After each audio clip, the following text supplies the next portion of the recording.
চতুর্থ শ্রেণীর সকল শিক্ষার্থীবৃন্দ, ইনস্টিটিউট অফ বেসিক ম্যাথসের পক্ষ থেকে সকলকে স্বাগত। আজ আমি তোমাদের গণিতের 33 পৃষ্ঠার যে প্রশ্নের অঙ্কগুলো আছে সেগুলি সমাধান করব।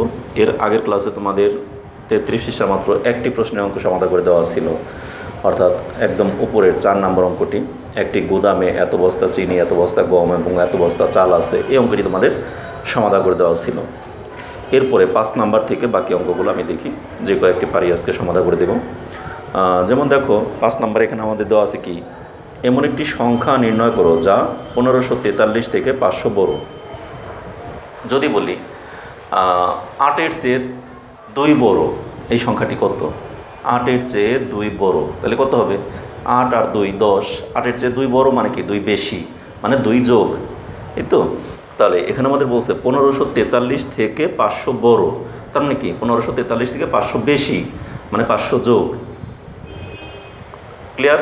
তাহলে ঠিক এভাবে আমরা, তাহলে এই সংখ্যাটি আমরা কী হবে, সুতরাং নির্ণয় সংখ্যাটি হবে এত থেকে এত বড়, মানে এত সাথে এত যোগ। এভাবে আমরা অঙ্কটাকে সমাধান করে ফেলি। দেখো একেবারেই খুব সহজ অঙ্ক এগুলি। 5 নাম্বার,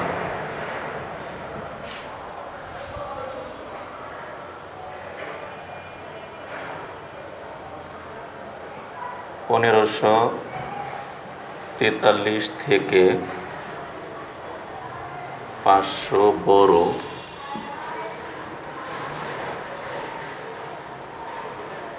সংখ্যাটি হবে, হাইফেন দিয়ে রাখলাম, দিয়ে আমরা কি লিখব?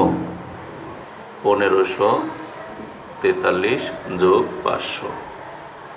ঠিক আছে, মানে এত থেকে বড় সংখ্যাটি হবে এটা যোগ এত, সমান সমান দিয়ে আমরা যা হয় তাই করবো। 0 আর 3 যোগ করলে 3, 0 আর 4-এ 4, 5 আর 5 10-এর 0, হাতের হলো 1, সেই 1 আর হাতের 1 আর 1-এ 2। তাহলে উত্তর নির্ণেয় সংখ্যা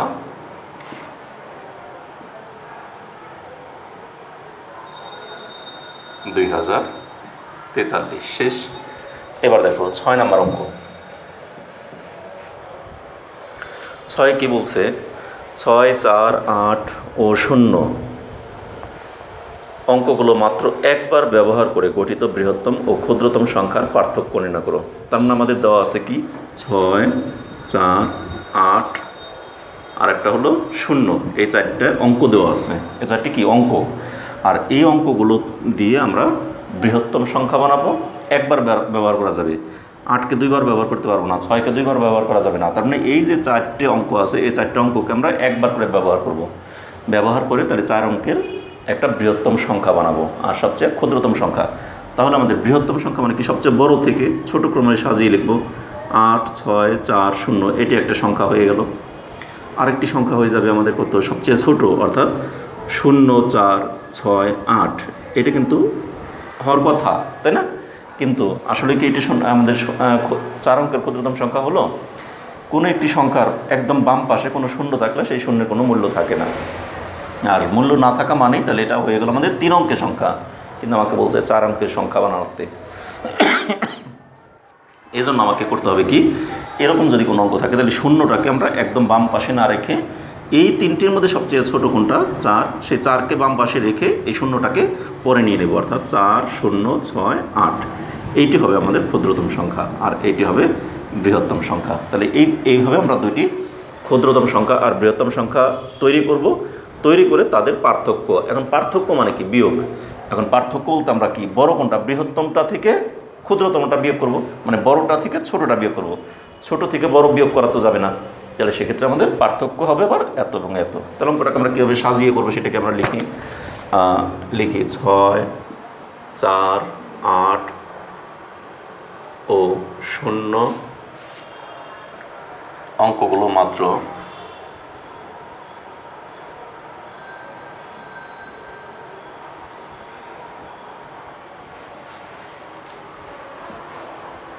শূন্যগুলো মাত্র একবার ব্যবহার করে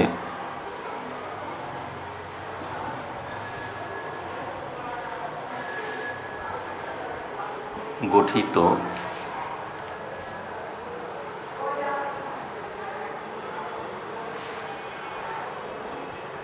সংখ্যা, বৃহত্তম সংখ্যা কত হবে? 8 6 4 0 এবং ক্ষুদ্রতম সংখ্যা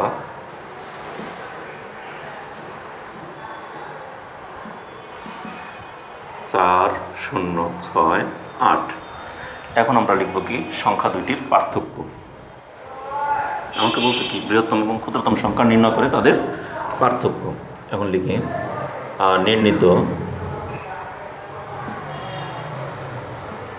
নির্ণীত না লিখলেও চলে, এখানে আমরা লিখি উক্ত বা বৃহত্তম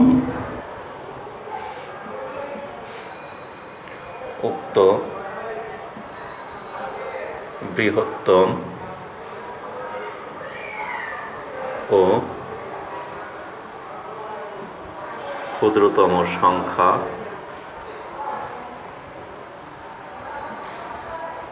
দুইটির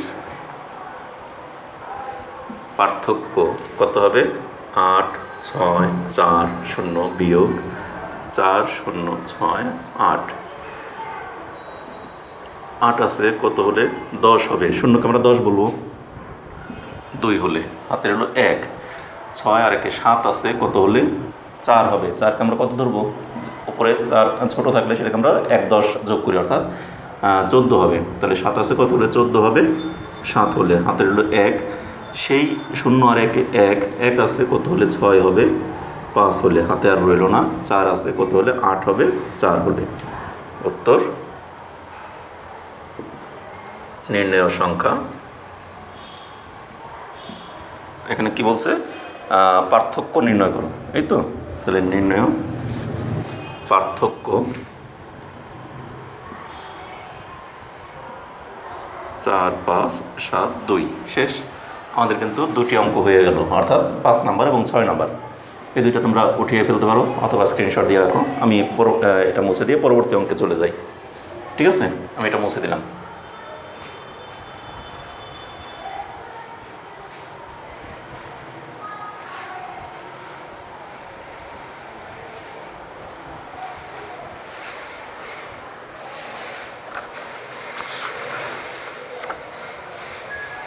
সাত নাম্বার অঙ্কটা দেখো।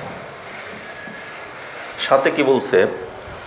56,806 এর সাথে কোন সংখ্যা যোগ করলে যোগফল এত হবে? আচ্ছা, 10-এর সাথে কোন সংখ্যা যোগ করলে 12 হবে? 10-এর সাথে কোন সংখ্যাটা আর কত যোগ করলে 12 হবে? 10-এর সাথে 2 যোগ করলে 12 হবে না? 10 আর 2 12। সেটা কিভাবে পেলাম? 12 থেকে 10 বিয়োগ করে, অর্থাৎ 12 থেকে যদি আমরা 10 বিয়োগ করি তাহলে 2 পাওয়া যাবে। তাহলে বিয়োগ করে যেটা পেলাম ঠিক তত যোগ করে, এই তো। কিন্তু এভাবে তোমাদের একটু বুঝতে সমস্যা হয়, এই জন্য আমরা অঙ্কটাকে আমি মনে করি ধরে নিয়ে অঙ্ক করলে সবচেয়ে সহজ হয়। মনে করি দেখো, এটা আমি ধরে নিয়ে অঙ্কগুলো করলে তোমাদের জন্য সবচেয়ে সহজ হবে। কোন সংখ্যা যোগ করলে যোগফল এত হবে, এই তো বলছে। তাহলে মনে করি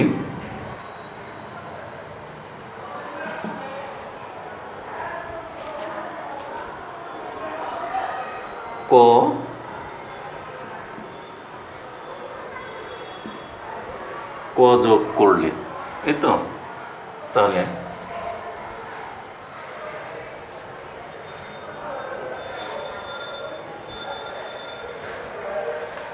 ক যোগ করলে কথাটা কেমন কেমন লাগে, এজন্য আমি পুরো লাইনটাই লিখে দিই, একটু সময় বেশি লাগবে। মনে করি তাহলে পুরো লাইনটাই লিখে দিই। মনে করি 56,806 এর সাথে ক যোগ করলে যোগফল কত হবে? 64,932 হবে, এটা আমরা মনে করি। ঠিক আছে, তাহলে কত যোগ করলে ক যোগ করলে, এই তো প্রশ্নটা। তাহলে এখন সুতরাং প্রশ্ন মতে দেখো, এইটার সাথে ক যোগ করব। 56,806 যোগ ক, এটার সাথে ক যোগ করলে যোগফল কত হয়? 64,932। প্রশ্নে আমাদের তো এটাই বলছে। যে এটার সাথে কিছু একটা সংখ্যা যোগ করলে যোগফল এত হবে। তাহলে কিছুটা বলতে আমি এখানে ক ধরে নিলাম, তাহলে এটার সাথে ক যোগ করলে যোগফলটা এত হলো, তাই না? এখন আমরা বাঁ দিয়ে করব। এর আগেও তোমাদেরকে দেখিয়েছি আমি, ও যে এর আগের পৃষ্ঠাতেই শূন্যস্থান পূরণ মানে খালি ঘর পূরণের অঙ্কগুলো, খালি ঘরটাকে বাম পাশে রেখে ডান পাশে অন্য সংখ্যাটাকে আমরা নিয়ে গেছি। তাহলে যখন অন্য সংখ্যা আমরা ডান পাশে নিয়ে গেছি তখন তার চিহ্ন পরিবর্তন হয়ে গেছে, অর্থাৎ যোগ থাকলে বিয়োগ হয়েছে, বিয়োগ থাকলে যোগ হয়েছে। তাহলে এই একই কাজ আমরা এখানে করি। দেখো এই কটাকে যদি আমি বাম পাশে রেখে দেই আর ডান পাশে যেটা আছে ওইটাই লিখলাম 64,932, যা আছে তাই লিখলাম। আর এই সংখ্যাটাকে আমরা ওই পাশে নিয়ে নিব, সমান সমানের, এই সমান সমানের বাম পাশে আছে, এটাকে আমরা ডান পাশে নিব। তাহলে ডান পাশে নিতে হলে এটার আগে আমাদের কী চিহ্ন আছে?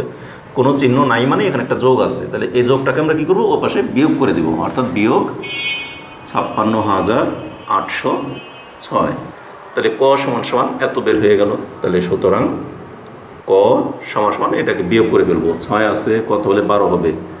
6 হলে হাতের হলো 1, শূন্য আর সেই হাতের একে 1 আছে, কত হলে 3 হবে? 2 হলে এখন আর কোনো হাতে রইল না। 8 আছে, কত হলে 9 হবে? 1 হলে কোনো হাতে নাই। 6 আছে, কত হলে 4 হবে? এই 4 তো বলা যাবে না, 4কে 14 বলবো। 6 আছে, কত হলে 14 হবে? 8 হলে হাতের হলো 1, সেই 1 আর 5-এ 6 আছে, কত হলে 6 হবে? কিছুই থাকে না। তাহলে কয়ের মান দাঁড়ায় গেল কত? 8126। তাহলে আমাদের তো আমরা ধরেই নিছি কত যোগ করলে? ক যোগ করলে। তাহলে কয়ের মান পেলাম আমরা কত? 8126। তাহলে এটি উত্তর। তাহলে উত্তর নির্ণয় সংখ্যাটি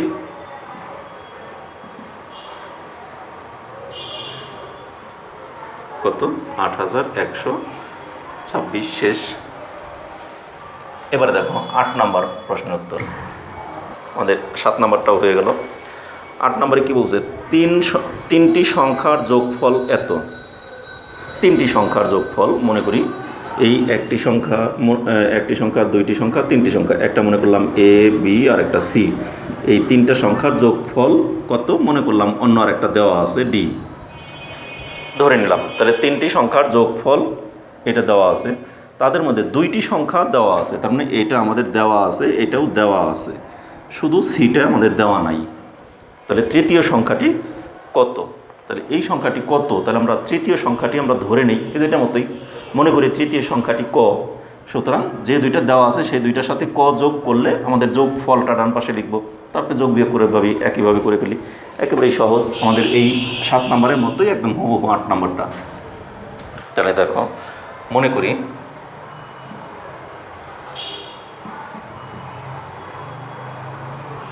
তৃতীয় সংখ্যাটি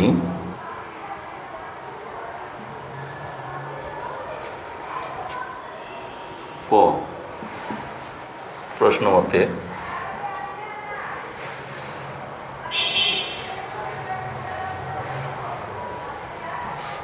আমাদের অন্যগুলো লিখে দিতে পারতাম যে 2টি সংখ্যা এত এবং এত এবং 3টি সংখ্যার যোগফল এত। প্রশ্নগুলো এত কিছু লেখার দরকার নেই, সরাসরি আমরা এখানেই করে ফেলি। প্রশ্ন মতে 12,450, 12,450 এটা হলো প্রথম সংখ্যা, যোগ দ্বিতীয় সংখ্যা কত? 37,865, যোগ তৃতীয় সংখ্যাটাকে আমরা ধরছি ক। আর এই 3টি সংখ্যার যোগফল দেওয়া আছে কত? 84,025, 84,025। বুঝতে পারছো কিনা? একেবারেই সহজ। অর্থাৎ এই একটি সংখ্যা, প্রথম সংখ্যা দেওয়া আছে, দ্বিতীয় সংখ্যা দেওয়া আছে, যা যা দেওয়া আছে তাই লিখলাম, তার সাথে যোগ করলাম কি তৃতীয় সংখ্যা। তৃতীয় সংখ্যাকে আমরা ধরছি কত? ক, সমান সমান 3টি সংখ্যার যোগফলও বইতে দেওয়া আছে, সেটাও লিখে ফেললাম। এখন আমরা এই 2টি সংখ্যাকে ওপাশে বিয়োগ আগেই করব না, আমরা একটা লাইন বেশি করব, বা এই দুইটাকে এই পাশেই যোগ করে ফেলি। দেখো 5 আর 5, 10-এর 0, হাতের হলো কত? 1, 6 আর 1-এ 7 আর 4, 11-র 1, হাতের হলো 1, 8 আর 1-এ 9 আর 2, 11-র 1, হাতের হলো 1, 7 আর 1-এ 8 আর 1-এ 9, হাতে নাই, আর এই হলো 3, তার সাথে যোগ ক সমান পাশে আমাদের যা আছে 84,025 যা আছে তাই লিখলাম। কিন্তু আমার বের করতে হবে কি? ক এর মান, বা ক সমান সমান 84,025 যা আছে তাই তার সাথে এই মানটা আমাদের বাম পাশে আছে, এটাকে আমরা ওই পাশে নিয়ে যাবো, তাহলে কি বিয়োগ হয়ে যাবে পাশে গিয়ে কত 39,110। তাহলে সুতরাং ক সমান এটাকে বিয়োগ করি, 0 আছে কত হলে 5 হবে 5, 1 আছে কত হলে 2 হবে 1, 1 আছে কত হলে 0 হবে, 0 মানে কি 10, তাহলে 1 আছে কত হলে 10 হবে, 9 হলে হাতের হলো 1, তাহলে 9 আর একে 10 আছে কত হলে 14 হবে, 4 হলে হাতের হলো 1, 4 আছে কত হলে 8 হবে, 4 হলে, তাহলে 44,915 আমাদের। তাহলে সুতরাং তৃতীয় সংখ্যাটি ক সমান কত আসলো 44,915। তাহলে উত্তর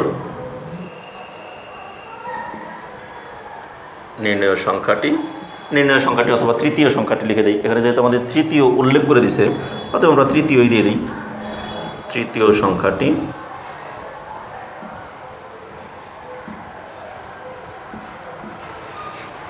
44,915, এটি অ্যান্সার। উত্তর লিখছি যেহেতু তার অ্যান্সার লেখার দরকার নেই, এখানেই শেষ। তাহলে আমাদের কিন্তু 1 থেকে 4, 5, 6, 7, 8 4টি অঙ্ক আমাদের কমপ্লিট হয়ে গেল। আজকে এই 4টি অঙ্কই থাক, আগামী ক্লাসে তোমাদের আবার বাকি 4টি অঙ্ক সমাধান করে দেব। এই 4টি অঙ্ক তোমরা সুন্দর করে তুলে নাও, আশা করি সবাই তুলে ফেলেছো, অথবা যারা তুলতে পারো নি তারা স্ক্রিনশট দিয়ে রাখছো। তাই ঠিক আছে, আগামী ক্লাসে আবার তোমাদের সাথে দেখা হবে। সে পর্যন্ত তোমরা সকলে ভালো থেকো, সুস্থ থেকো এবং নিরাপদে থেকো। আমাদের চ্যানেলের সাথে থেকো। আমাদের চ্যানেলের প্রতিটি ক্লাসকে তোমরা অনুসরণ করো, দেখো, বোঝো এবং অঙ্কগুলোকে নিয়মিতভাবে করো। আর একটি কথা বলবো, আমাদের এই চ্যানেলে এখন যারা নতুন যুক্ত হয়েছো, এখনও সাবস্ক্রাইব করোনি, তারা অবশ্যই সাবস্ক্রাইব করবে, এবং যারা অলরেডি সাবস্ক্রাইব করেছো তাদেরকে অসংখ্য ধন্যবাদ সকলকে।